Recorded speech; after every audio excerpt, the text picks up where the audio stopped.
We are glad that y'all are here. I want you to turn to somebody next to you and say, good morning, how about them Titans? Yes, yes. Big draft coming up for Titans fans. It's the year that we turn things around, right? Okay. I can see that you have a lot of faith in the Titans organization, but we're glad that y'all are here. We're continuing our series on colliding with Christ, on collision course, and we've been talking about different people in the Gospels that collided with Christ and see how their lives were changed. And just want to, real quick before we get into that, want to make sure that you're aware that today is the last day to sign up for the Blue Heron Cruise. Rob talked about that earlier. You've got to do that. Blue Heron Cruise, Thursday. It is going to be great. The cruise is at 1 o'clock. We eat lunch at 11:30. If it rains, a lot of y'all have asked, what if it rains? We probably will not have the cruise, but we will still eat because I like to eat. So we will still go out to lunch, but want to make you aware of that. But please sign up today. And also, this is the last day for Guess Who's Coming to Dinner to sign up. That is this coming Saturday, just like Rob said. We just want to make sure that we punch that hard. Need y'all to sign up. It's going to be a great, great weekend here at Western Hills. Well, we've been doing some VBS songs, and I know that we like Vacation Bible School songs. If you went to Vacation Bible School as a kid, raise your hand. Yes. There's lots of great songs from VBS.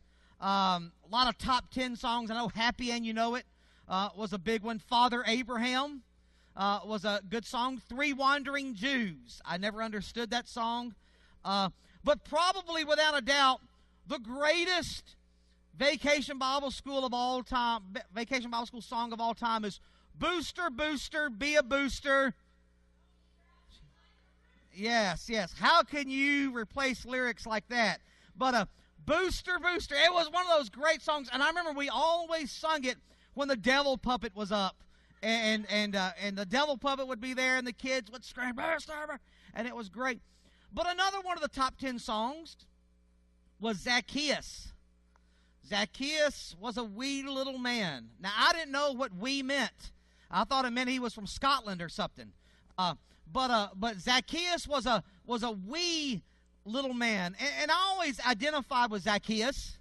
I'm slightly short. I always connected with him very well. In fact, when I was in high school, I loved to play ball, and it was kind of crazy, because people always said, "Hey, listen, just try your hardest. The coach loves you. It doesn't matter how big you are." My coach would say to me, "Estes, you may be small, but you're slow." And he was just a great positive force in my life. Mark Twain once said, "It's not the size of the dog, but it's the size of the fight that's in the dog." But we all know that's not true, right? I mean, that's just the way it is. I remember, if you ever look back on the Titans or the football teams, they don't ever pick any 5'2" quarterbacks. Doug Flutie was one of those weird guys that came along and did well. Spud Webb won the dunk contest, but no one else has ever won it like that, or maybe Nate Robinson has done that. But so we size up people differently. Jesus looks at somebody and sizes them up completely differently than we do.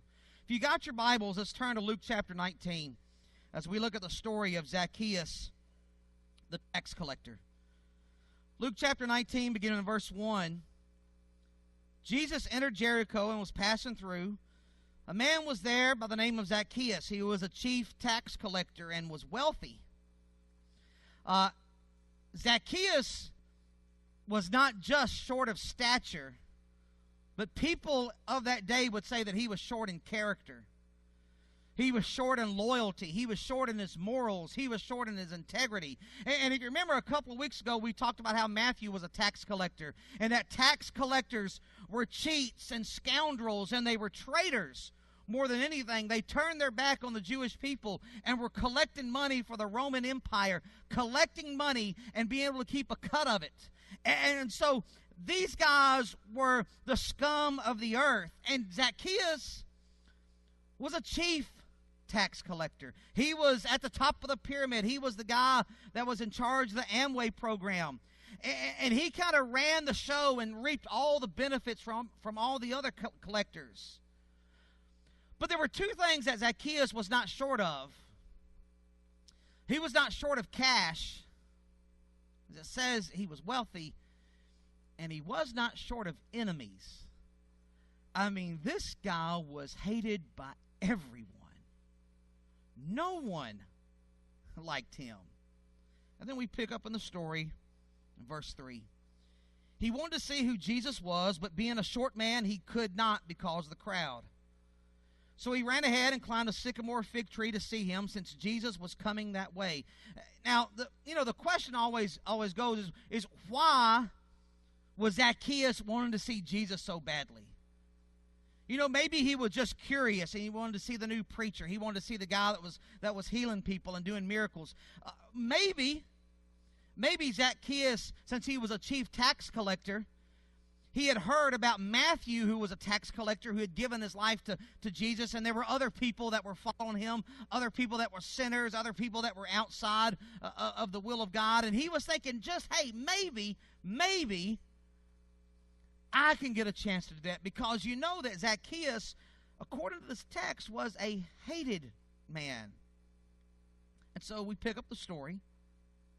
When Jesus reached the spot, he looked up and he said to him, Zacchaeus, come down immediately. I must stay at your house today.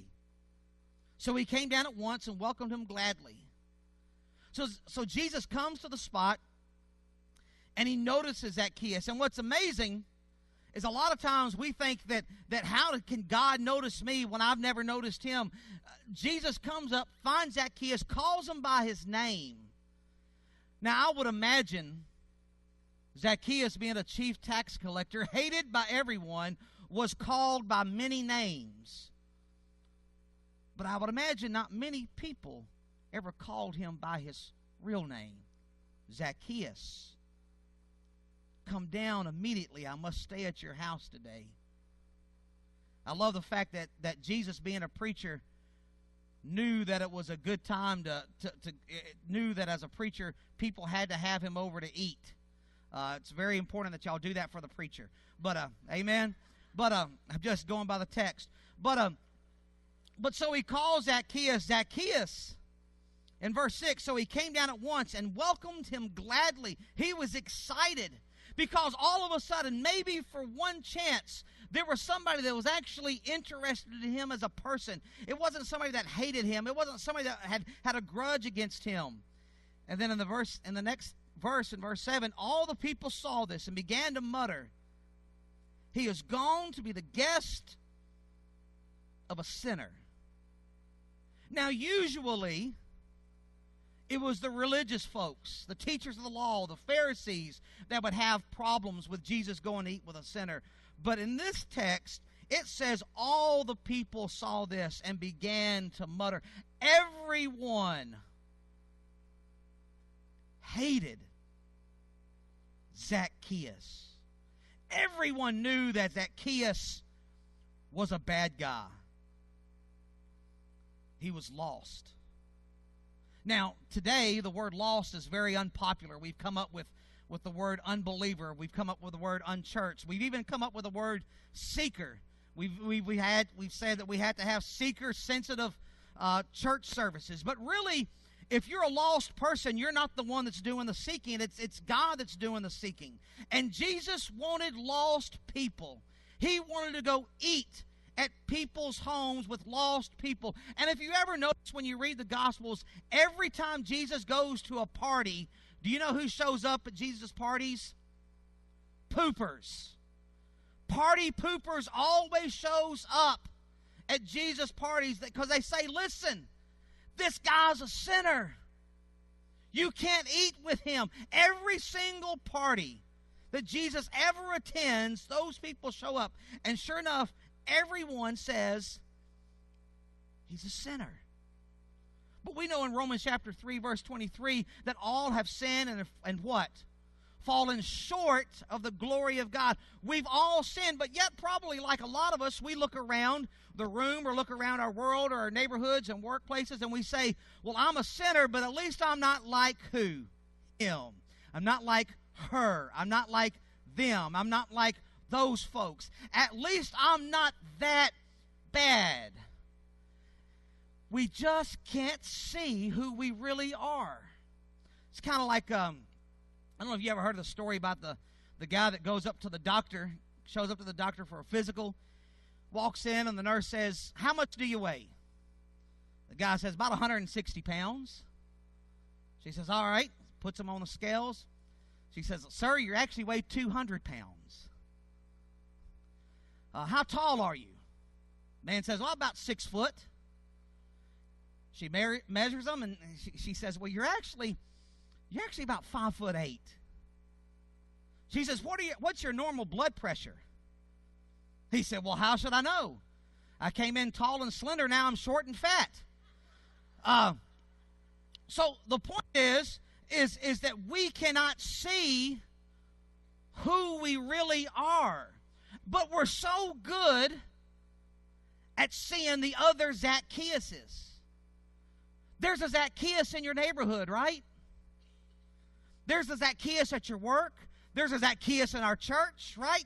There's probably somebody in here, in this room, that you could point to and you could say, well, at least I'm not like. There's probably a Zacchaeus in your family. At least I'm not like so-and-so. But the text in Romans chapter 3, verse 23, boils it right down very quickly. All have sinned and fallen short of the glory of God. Now, we're not saying that all sin is the same, because there are some sins that have dire personal consequences. There are some sins that have great collateral damage. But how many sins does it take you to separate you from God? How many sins? One. All have sinned and fallen short of the glory of God.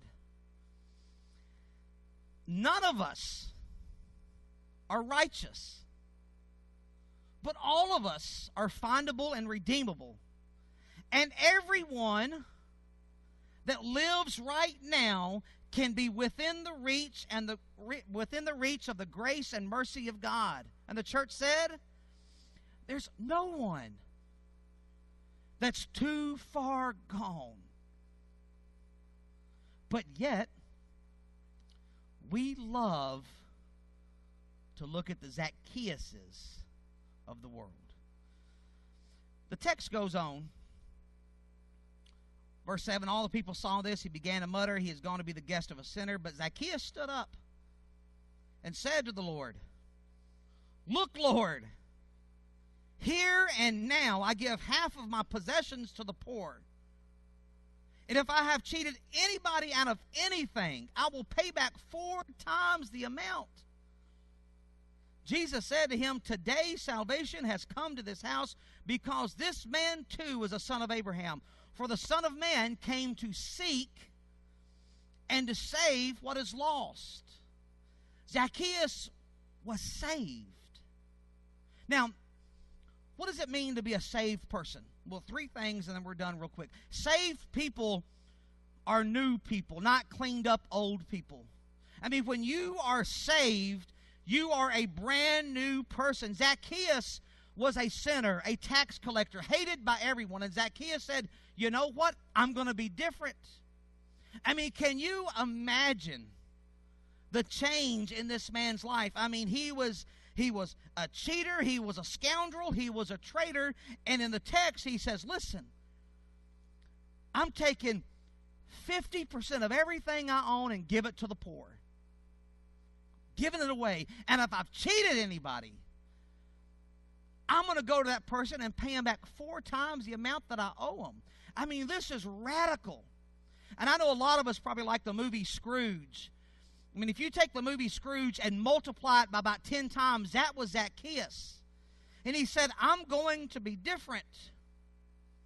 I'm going to be somebody that's going to make a difference in my world. I want to be saved. I want to be a new person. I don't want to be some cleaned up old person. I want to be new. And that's what salvation is. When we allow our identity to be put onto us by a label from the world, we are not saved people. Our identity comes from the gospel. Jesus saves us here and now, and the world has no right to define who I am or what I'm going to become, because I'm a new person. Salvation has come and has gotten rid of the old you. We talk about baptism. You come and you have your sins washed away. And that's just kind of partly true.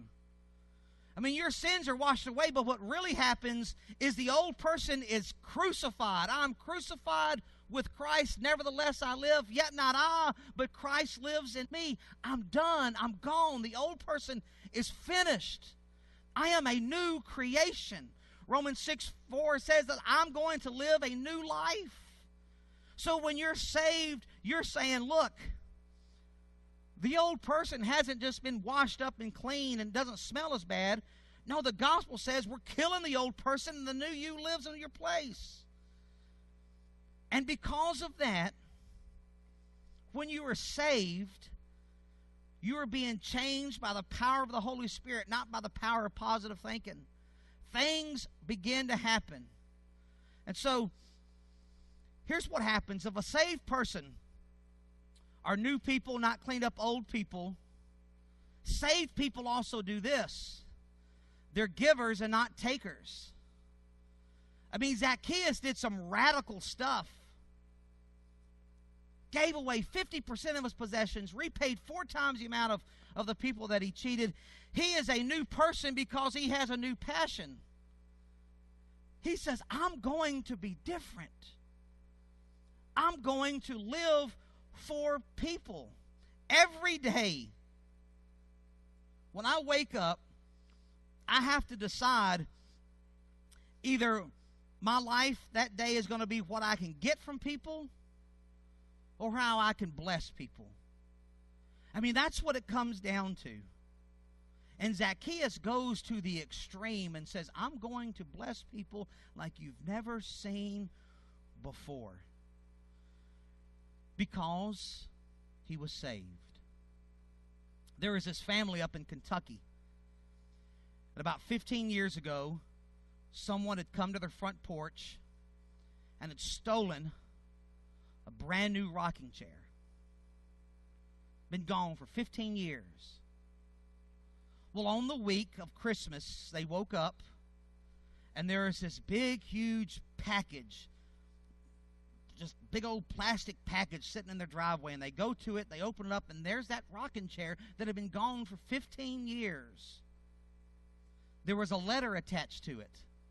The letter said something like this: I'm so sorry that I'm having to do it this way. My husband, many years ago, came to your house and stole this chair. He has passed away. I have since been going to church. I've become a believer. I've been baptized. And I can't hold on to this chair any longer. I'm sorry I'm being a coward for giving this back to you this way. I just want to make things right. The family in Kentucky were so moved that they brought that rocking chair, which was kind of beat up, and put it in their bedroom. And it became a symbol for a changed life. But that's what Christians do.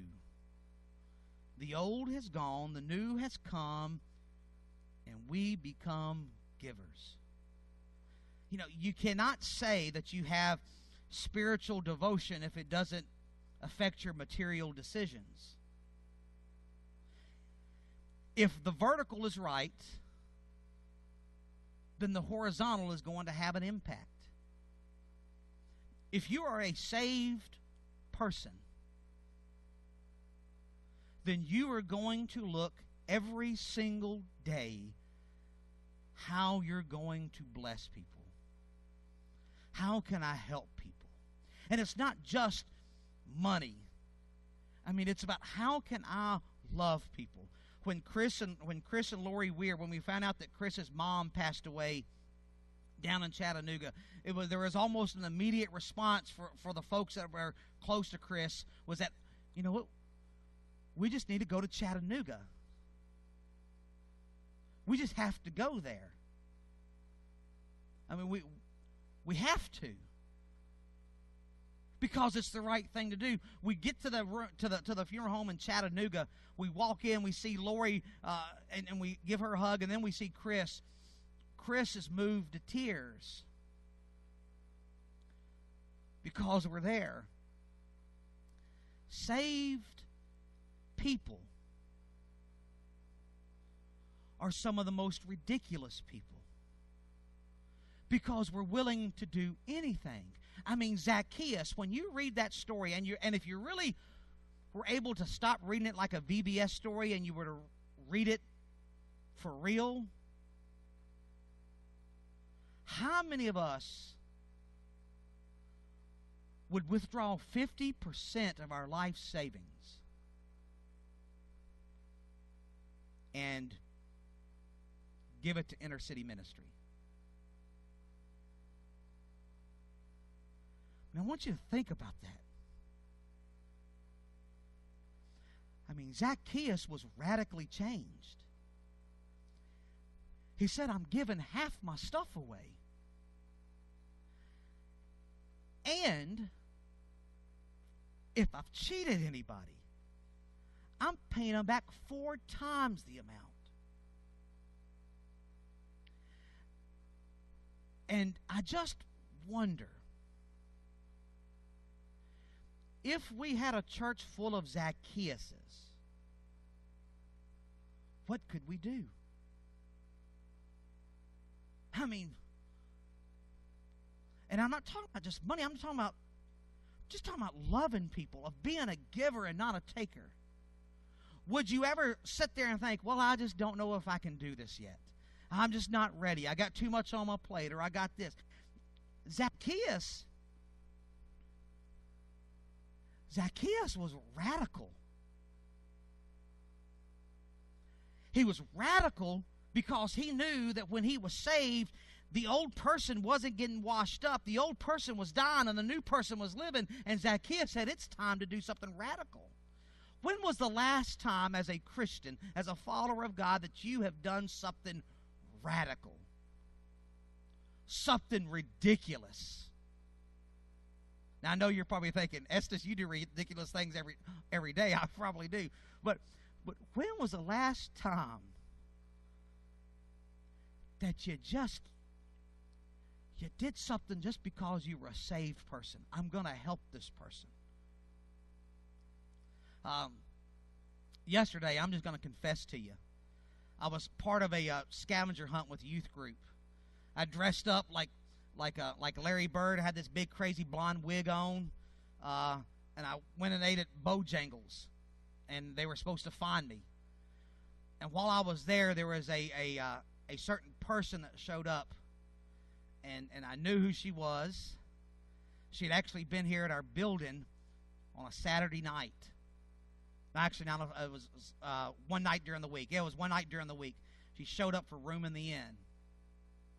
Now, I'm just saying this to be honest with y'all. When you have room in the inn, you have about a dozen people that show up. In those dozens of people, there's 6 or 7 people that you really are gravitated to, but there's usually 1 or 2 people that kind of frustrate you. Guess what she was? She was a frustrating resident that night. She frustrated us.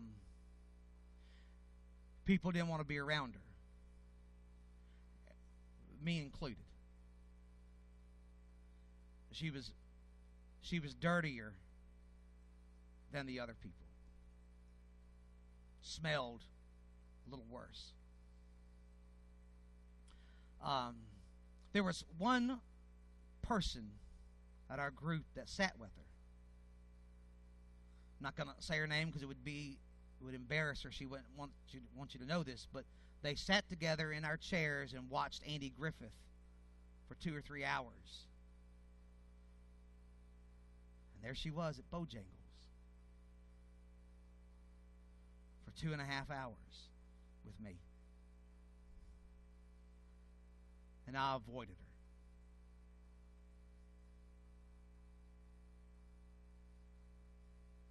I avoided her because I was on a church trip. She recognized me. She said, "You're that guy at that church down the street." I said, "Yeah, I'm the preacher there." She never asked me for money. She just wanted to talk, but the problem was, for me, she talked too much. And so I acted like a jerk.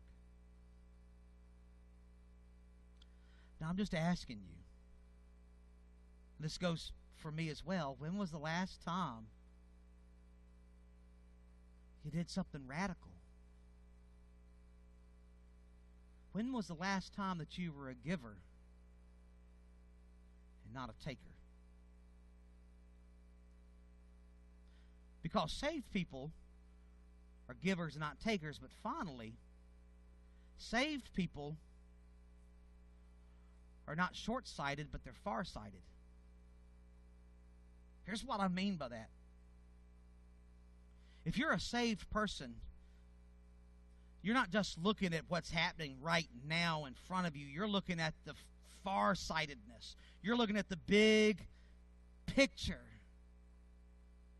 You're looking at things that are so much bigger than the mess that you were in. Can you imagine if you could just get Luke chapter 19 and the story is over? Jesus said to him, "Today salvation has come to this house because this man too is a son of Abraham." I really wish every once in a while that the gospel writers would just give us a few more verses. I would have loved to have seen, to have read what the people thought of Zacchaeus after that. I would have loved to have heard some story of Zacchaeus going up to some poor person, some beggar, and saying, "I'm going to make your day, man. I'm going to do something for you that you didn't think is possible." Or can you imagine reading the story about the person that he cheated, the single mom with the 2 kids? Could you imagine him going back to that single mom and saying, "I am sorry I've cheated you. I pay you back 4 times." Could you imagine the story that could be written in the Gospels about that? But I think it's not written in there because that's for you to write. Because when you begin to change lives, when you begin to be a giver and not a taker, and you begin to reach outside yourself, and you begin to love people and listen to people and visit people, and you get involved in their lives, you actually can change their lives. It can be a big difference. I would have loved to have seen what Zacchaeus' neighborhood was like the next day, because he changed it radically. Now, I want to ask you a really weird question. Do you think that our church changes our neighborhood? Or are we very simply meeting here at 9 o'clock on Sunday mornings? Do we just simply walk in here, do our coffees and donuts, take our communion, sing some songs, listen to a message, and go home? Do we radically change our neighborhood? Are we short-sighted or are we far-sighted? Is it one of those things that we can only think about what's in front of our face? Or can we say, if I do this, if we do that, we're going to change the world? Are we far-sighted or are we short-sighted? I'll let you answer that question. But saved people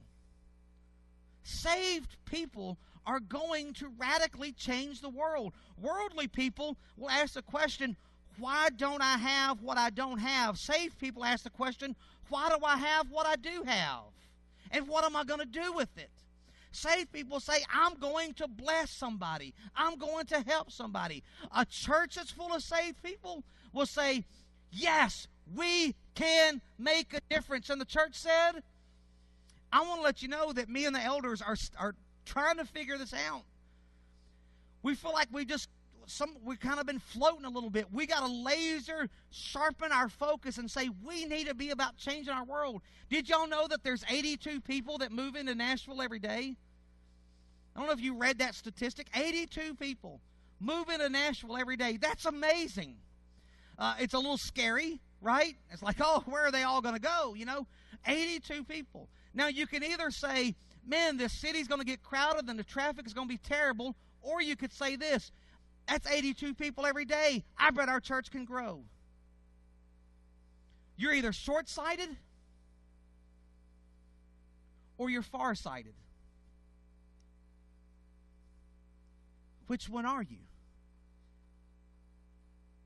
Or maybe the better question is, which one is our church?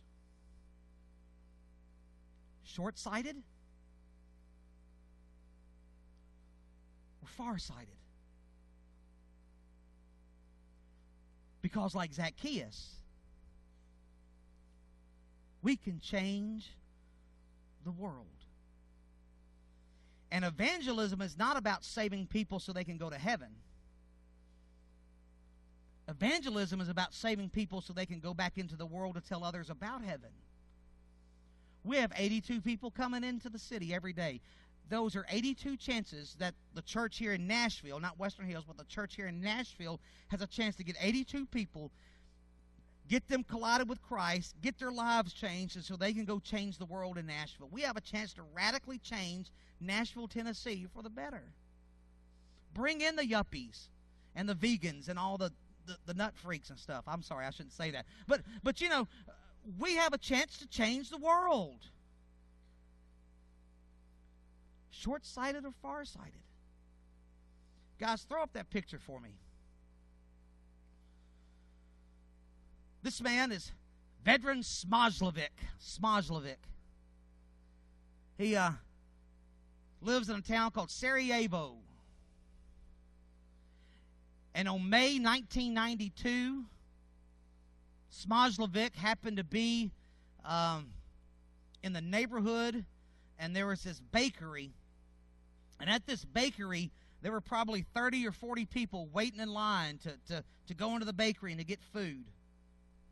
And while they were waiting there, the Serbians launched a mortar shell over. Hits right in the middle of that crowd that's waiting for the bakery. Injures dozens of people. Kills 22 people. Rips them to shreds. Body parts and rubble are everywhere. Smajlovic wants to make a difference. He's not a politician. He's not a soldier. He's a musician. He plays the cello. Smajlovic decides to go to the bakery that next day where the people were killed, brutally just ripped apart.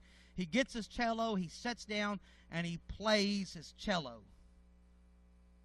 And then he comes back the second day, and the third day, and the 10th day, and the 15th day. And he comes back for 22 days in a row. While he is playing every day, there are people that are sniping other people that are walking around killing people. There are mortar shells being launched over there. The story even goes to tell that he had a piece of shrapnel hit him in the leg while he was playing. He continued to play for 22 days. Finally, a reporter asked him, said, "You must be crazy to do this." Smajlovic responds and he says this: "You ask me if I'm crazy for playing the cello. Why do you not ask if they are not crazy for shelling Sarajevo?" Smajlovic very simply wants to change his world. Zacchaeus wants to change the world. And you and I want to change the world because we're saved. givers and not takers. We're far-sighted and not short-sighted. We want to make a difference. This morning we're going to sing a song.